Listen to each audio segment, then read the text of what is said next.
So it's interesting. Well, things are going smoothly. No skirmishes, no happenstances. Mr. In Enugu? Our Musa, well, I don't want any anywhere. Yeah, but some issues that need to be corrected. Well, most certainly the issues, I mean, Mr. Ogwande has said it repeatedly, there will be issues, and according to INEC, they are just teething problems, and just as we have also been told, it's the first time we're having this magnitude of voters, candidates, and this is the first general election of this leadership of INEC. So most certainly, is there any reason, Mr. Musa, for us to be concerned? I mean, going by all that we have seen, this seems to be going smoothly enough for you? Going by the reports so far we have received, both from the channel reporters and from our own situation room, and various civil society organizations that are observing this election, it does appear to me that things are actually going very well, though in some places you still have some of these pockets of problems. But generality, in totality, from the from morning up to this hour, we can say that so far so good, notwithstanding some of those shortcomings that we have seen. And of course, with the readiness of INEC to quickly, move in to address some of the gaps or some of the problems reported, I want to believe that we will still be able to have a very good and smooth, election. There's no way INEC would ignore those complaints, because they are determined to do that, and that is why for the first time they have set up also a situation room deal with some of these challenges as they are emerging. Okay, well, just give us a moment. We need to go to the former president Olusegun Obasanjo, also performing his civic responsibility. So as you can see, the image coming through a moment ago, the former president voting. If you heard a thing or two, who knows what he might have said on this particular day. But he appeared happy in the previous images before this particular one. So this is the process where you go through the smart card reader here, and you check the process to ensure that you actually do. But don't forget, you could send images through WhatsApp as well to us here. And now to Ekiti, the governor of Ekiti State, Dr. Kayode Fayemi, also coming through to perform his own civic responsibility to vote. So as always, but they don't seem to have broken the line here. I hope it wasn't overwhelming for the agents themselves, the electoral officers. Okay. All right. Well, this is interesting. So let's get back to you, Mr. Musa. So the process, all the information coming to you is also saying everything is okay at this moment. But just as you noted, there are a number of significant concerns that people have of serious issues of delay, and just as we noticed in the polling booth where the YPP presidential candidate Kingsley Moghalu was to vote, those issues are coming up. Where there is a delay, what happens?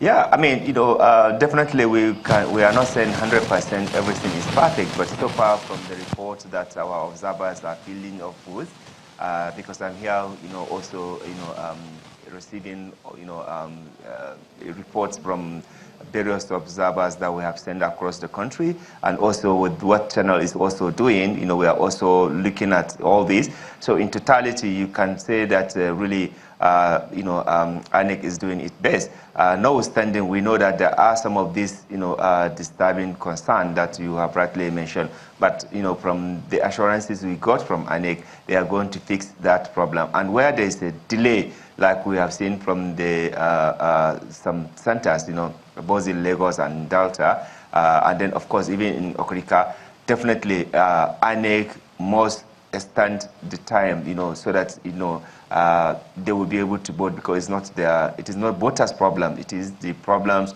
arising from the logistic of INEC to come in time. So I think those few places, definitely the election will not stop at 2 o'clock. It will definitely, be extended to allow people to vote, since they have assembled themselves. They've come there, in time, and they are very peaceful. They conduct themselves in a very peaceful manner, and I think it is only proper that INEC, when they eventually arrive with the materials, to give, enough time to allow people who have already been there since as early as 7 o'clock to cast their vote. So I think, I don't see any dispute that is going to come, because INEC definitely will want to succeed. And we too, as civil society, we want INEC to succeed, because it is, our own, pride and interest that our country actually do the right thing. We don't want to be seen as, unserious country. And from what we have seen so far, with the advice that we have been given to INEC,